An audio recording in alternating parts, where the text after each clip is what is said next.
สบายดีพี่น้องคลิปวิดีโอนี้บอจอยพาพี่น้องไปพบกับน้องวอนแล้วก็น้องปีเนาะพี่น้องเนาะสองสาวลาวในชนบทในบ้านในป่าลึกพี่น้องนี่ก็คือเส้นทางไปบ้านเพิ่นเด้อพี่น้องเด้อเนาะกำลังเฮ็ดทางดีพี่น้องเอาไปติดตามรับชมกันเลยเด้อ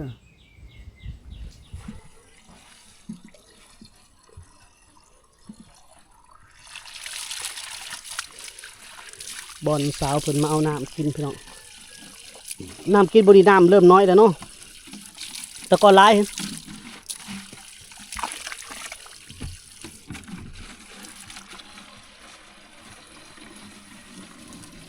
แหล่งน้ำกินน้ำลิ้นมาแต่ภูเขาพุ่นเลยพี่น้องน้ำลิ้นนี่เขาต่อมาแต่ภูเขาหลายลูกพี่น้องบ่เห็นดอกมองมานะต่อทอหลายร้อยเมตรพี่น้องเย็นบ่น้ำเลยเนาะน้องปีเย็นบ่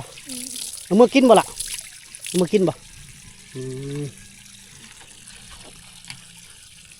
ผู้สาวได้เนยพี่น้องมีแฟนแล้วบ่เดี๋ยวนี้ หยอกเราเด้อพี่น้องเด้อ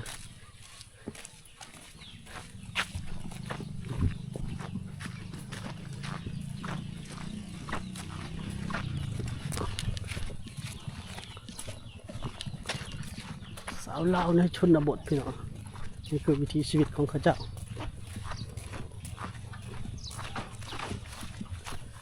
หาหนามเมื่อ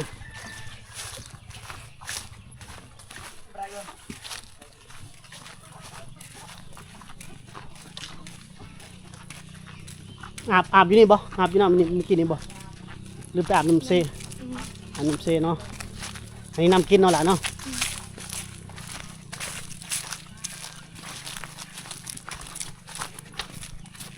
เฮือนเพิ่นแล้วพี่น้องเสียงตำเข่าตุ่มมื้อนี้ตำเข่าแล้วบ่น้องปีนี่บ่เมื่อมนึงบ่กรอกโดยบ่เอาชะรอโอ้หมดข้าวเปลือกแล้วพี่น้องแงะข้าวเปลือกเลยได้เพิ่นว่า มีเฮือนเล่าได้พี่น้อง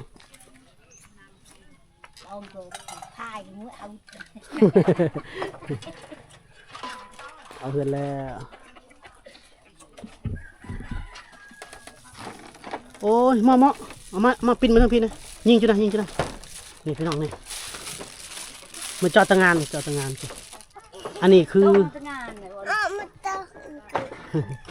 อันนี้คือนั่นเด้อพี่น้องไข่หินเขาเอิ้นไข่หินสุดเจ้าเอิ้นยังไข่หินนี่ปนายเนี่ยก็ต้องไข่หินนะบ่เจียดบ่ตรงๆแล้วเนาะไข่หินเนี่ยพี่น้องอันโมปีตาจ้าบ่มวยบ่นะพี่น้องไข่หินเลยใช้นี่ไข่หินพี่น้องไข่หินก็คือมันมาแต่มันเป็นตะกอนตะไคร้มันออกจากหินจากน้ำเซน้ำห้วยนะพี่น้องอันนี้เอามากินเลยพี่น้องเอ้ยเขามาเห็ดกินเลยนี่พี่น้องโอ้ยไปเฮียดิสมาลัมเลยเนาะนี่พี่น้องนี่ไข่หิน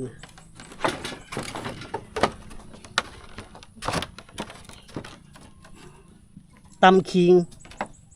แล้วก็กินเลยตำขิงใส่เกลือเป็นนัวปลาแดกเนาะเอิ้นไข่หินพี่น้องบ้านพี่น้องมีบ่พี่น้อง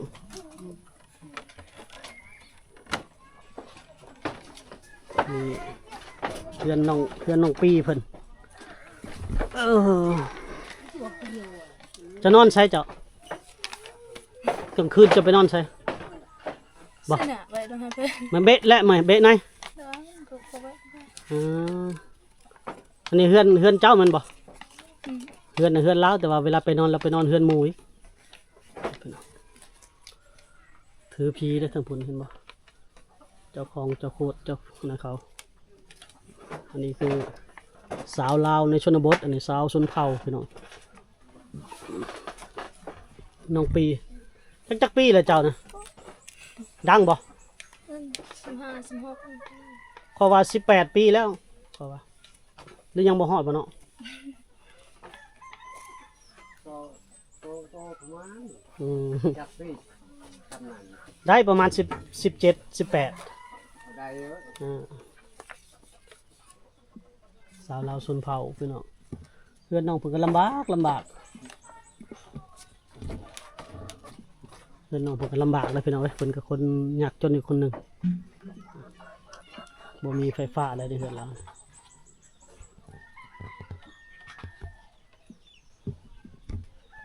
นอนแล้วไปนอนเฮือนหมู่เนาะปิ้นมานี่ก็ล่ะปิ้นมานี่นะปิ้นมาหาอ้ายอยู่หั่นละ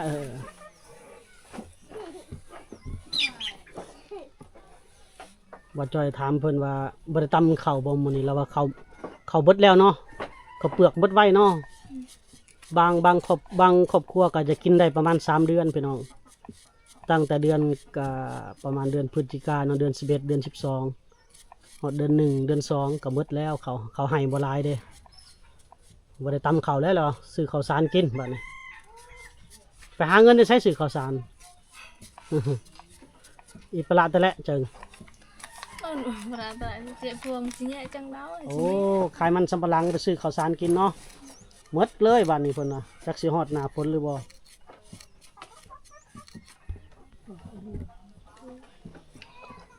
เดี๋ยวบ่จอยจะแผ่นกล้องให้เบิ่งเด้อเฮือนเพิ่นนะพี่น้อง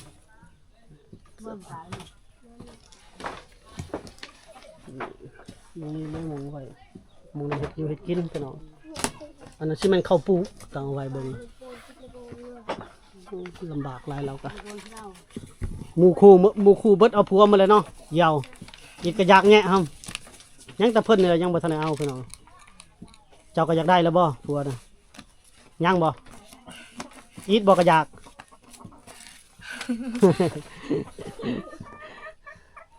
หยอกน้องเราพี่น้องเห็นเราแต่โดนแหละตั้งแต่บ่จอยเฮ็ดอันเป็นอันครีเอเตอร์ใหม่ๆพุ่นแหละพี่น้องนี่ก็ผ่านมา4 ปีแล้วเธอก็ยังโสดอยู่แต่ก็ยังบ่ทันได้มีแฟนแล้วก็บ่ได้ไปทางใดเราก็อยู่นำพ่อนำแม่นี่คือสาวลาวในชนบทพี่น้องน้องปีขอบใจได้อล่ะเด้อจะได้นึ่งข้าวบ่คอด้อยบ่ตาจ้าบ่น้องวอนสบายดี FC แน่สบายดี FC แน่ Baik di นึ่งข้าวแล้วบ่ Cai nem dao จีนนึมเอาก็จีนไวแท้ถ้าใจเลย Cai เออ Terus ไปตักแล้วน้ำยัดนึม Dia nem เอ้าใจหรือมอมใจหรือครับ พอดีเว้าภาษาลาวบ่เป็นเลยเด้อพี่น้องเด้อน้องบอลนี่เด้อมื้อนี้บ่ได้แต่งหน้าบ่งามเลยบ่ได้แต่งหน้าในตอนแรงเนาะนึ่งข้าวดนแล้วบ่ได้เห็นนึ่งข้าวตักน้ำแล้วเมื่อมแล้วไวเนาะตาจ้าเด้ Nah tak jatuh บ่มีหยังกินเพิ่นว่าบ่มีแนวเฮ็ดกินเนาะ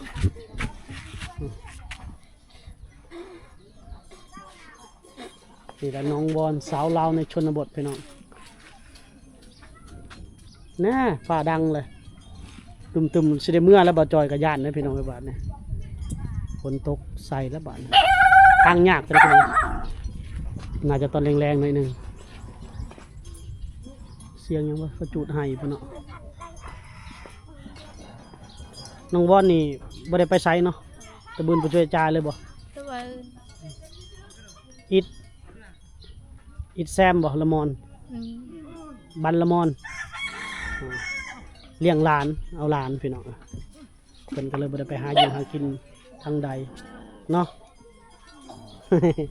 ยิ้มแน่นี่แหละน้องวอนห้านนี่เขาบ่ได้เปิดบ่เขาเปิดบ่ห้านนี่น่าเจ๊เครื่องบื้นบ่กล้วยเจ๊ละกล้วยเจ๊จ้าบ่ดังเงียบง่วยบ่ส่วนถามมันกินน้ำหวานบ่ง่วยเนาะอะเติงกล้วยแกให้ขายน้ำหวานนี่ใครเฮาน่ะ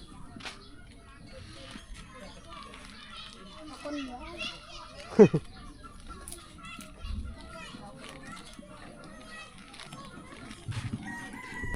นึ่งเข่าก็แล้วตักน้ำก็แล้วเนาะ เลยบูจักสิเฮ็ดหยังกับเพิ่นพี่น้องน้องเนื้อนี่มงนี่ได้มีสัญญาณเนาะไปผนังมงมีสัญญาณปะ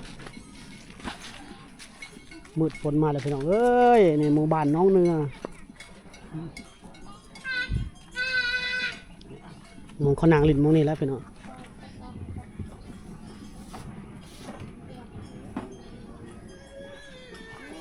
เขาจุดให้บ่เสียงยังเสียงยังไงมันยังเพราะว่าเสียงมันยังว่าภาษาบลูว่าเสียงโอ้ยเสด็จเมื่อแล้วพี่น้องอ่ะตะกู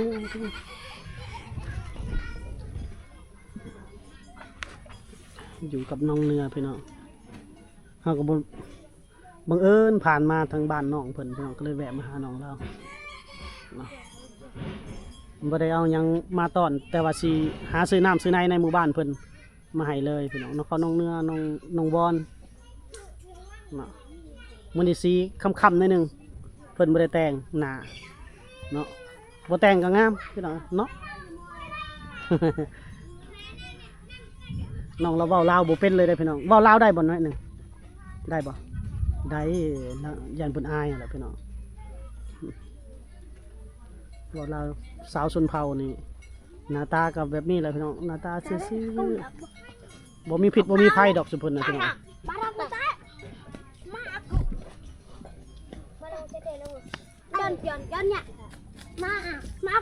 นี่ก็ทางหลังเพิ่นเฮือนเพิ่นพี่น้องบ่อนนี้บ่อนมีสัญญาณได้บ่อนเพิ่นนั่งขยับนิดเดียวขึ้นหายได้คือเว้าหั่นแหละต้องบ่ติงบ่หยังเนาะใช่ละขึ้นหายเบิดมันค่ำมันคืนเงียบสงบขนาดพี่น้องเจ้าเคยมานอนครั้งหนึงหมู่บ้านนี่แต่ก่อนน้องวอนนี่จักอยู่ไสมานอนแต่ก่อนแต่โดนแล้วพี่น้อง3 ปีหลังพุ่น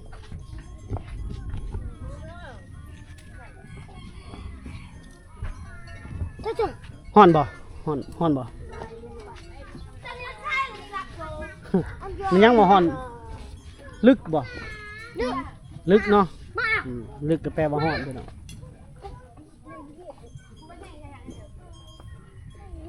น้องเพิ่นจะมืดๆนะพี่น้องสีกล้องเขาก็บ่งามเนาะเพิ่นเปิดห้างขายของแล้วพี่น้องสิให้น้องโอ้เสียงฟ้าแตกระยานจ้ะนี่คือห้างค้าในหมู่บ้านพี่น้องหรือว่าห้างค้าในชุมชนซุปเปอร์มาร์เก็ตไปน้องบอลจะพาขึ้นเจ้าจนตำลังร้านค้าในชนบทพี่น้องมาเบิ่งเด้อสินค้าเพิ่นมีหยังไงพี่น้องน้ำหวานขวดน้อยมีบ่เบามีทางน้ำหวานขวดน้อยมีบ่วะน้ำหวานตัวน้อยนะตุกน้อยนะ น้ำหวาน ไปมุดอยู่ใส่มีบ่น้ำหวาน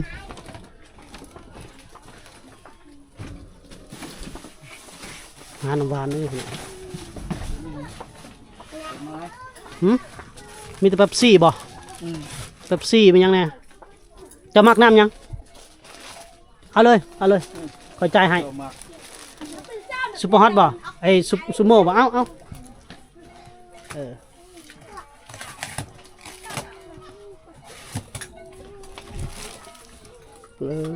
มานำบ่พ่อบ่มานำเบิ่งหาขนมก่อนอีกแก้วอีกเอาอีกแก้วละนายบ่ก้อนเท่าไรนี่ขนมนี่นะบ่ ต้องทำนะครับ พอดีเป็นเท่าไรเนี่ย 7,000นะ 7,000เอาตัวไรให้มันฮอด10,000ตื่มฮอด10,000 7,000 9,000เอาอีก1,000มีบ่มีแล้วเนาะ 1,000ก็ไม่เห็นนะ เอาให้มันฮอด10,000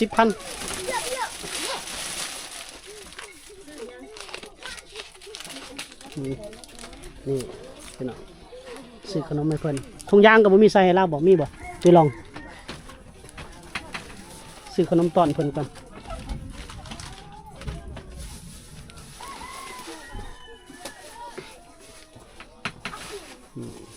เอาเจาะตัวลองเอาตกเลย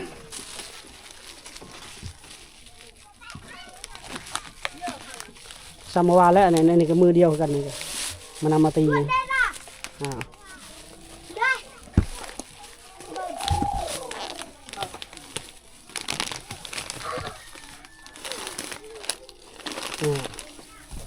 อ้าว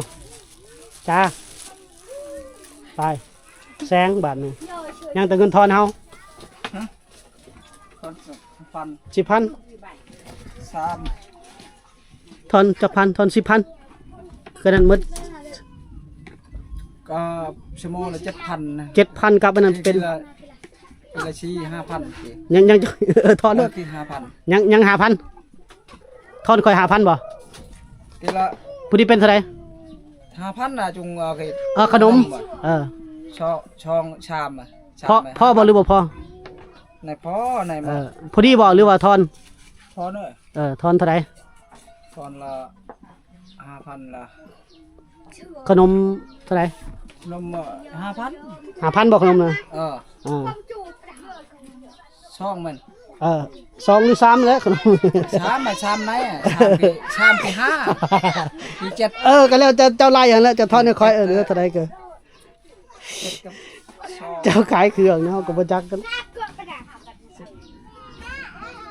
กว่า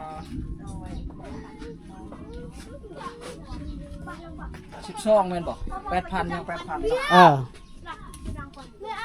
เบิด12ทอน 8,000ก็เบิด12ก็ไล่ถึกแล้วบ่หั่นน่ะไล่คักเลยบ่ถึกไล่ไม้จะนำมาไล่นำค่อยไม้ก็บ่ถึกเด้อ ถึก คันบ่ถึกเอามาไล่ไม้โอ้ฮ้อนขาแห้งแตกเนาะพี่น้องเนาะ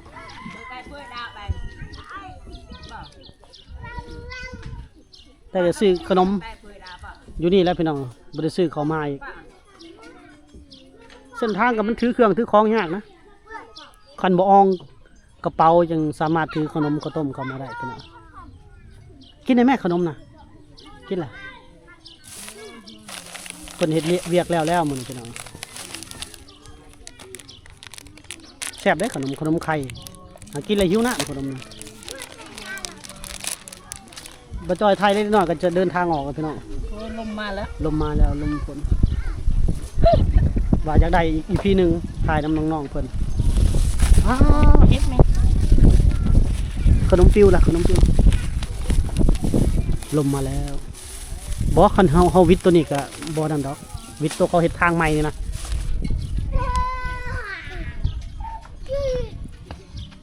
เพราะว่าทางใหม่นี่อันตรายเลยมันช่วงนี้มันสิเคิ้นว่าฝนฤดูร้อนเด้ มันจะมีลมเด้ อ่า ตัวนี้มันจะมีลมเด้ แอมบ่แอมเนาะแซ่บได้เพิ่นว่าแซ่บกินบังคับคอยแท้เจ้านะ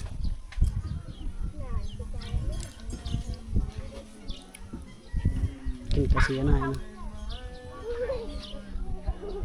เอาละพี่น้องเฮาก็สิได้อยู่น้ำน้องเพิ่นเล็กๆน้อยพอแล้วเพราะว่าพายุฝนสิเข้ามา ปิ่นกล้องไปเด้ มืดนะ มืดมาแล้วเสียวได้ฝนตกในชนบทนี่ฝนตกก็นี่ฝนตกหาใหม่ซ้ำ ยันล่มและส่วนหนัก ตกอยู่แถวทางดำขนาดนั้นเนาะ